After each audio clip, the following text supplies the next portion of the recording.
નમસ્કાર મિત્રો, વર્ષોથી ખેડમાં ખેડૂતોને પાણી ભરાવાના પ્રશ્નો છે. ભાજપના નેતાઓ હર વખતે રકાબી જેવો વિસ્તાર છે એટલી વાત કહીને છટકી જાય છે. ત્યારે ખેડની આ વર્ષો જૂની ખેડૂતોની પીડા અને વેદનાને વાચા આપવા માટે હું પોતે આજે પંચાળા રામ મંદિર અને સ્વામિનારાયણ મંદિર ખાતેથી દર્શન કરી અને 14 દિવસની પદયાત્રા કરી રહ્યો છું.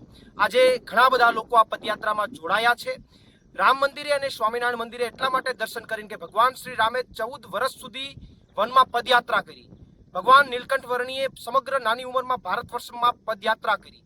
તો એમાંથી પ્રેરણા લઈ અને 14 દિવસ સુધી હું ઘેડના લોકોની પીડા અને વેદનાને વાચા આપવા માટે આજે પંચાળાથી જ્યારે મેં પદયાત્રાની શરૂઆત કરી છે ત્યારે ઘેડના અનેક ખેડૂતો આ પદયાત્રામાં જોડાયા છે. આવનારા દિવસોમાં આગળ જતા હજુ પણ ઘણા બધા ખેડૂતો આ પદયાત્રામાં જોડાશે અને આ પદયાત્રાની અંદર જેમ ઘેડમાં દર વર્ષે પાણીનું પૂર આવે એમ આ પદયાત્રામાં લોકોનું ઘોડાપૂર ઘેડમાં આવશે એવો મને ચોક્કસથી વિશ્વાસ છે. પ્રવીણ રામ, પ્રદેશ ફ્રન્ટલ અધ્યક્ષ, આમ આદમી પાર્ટી.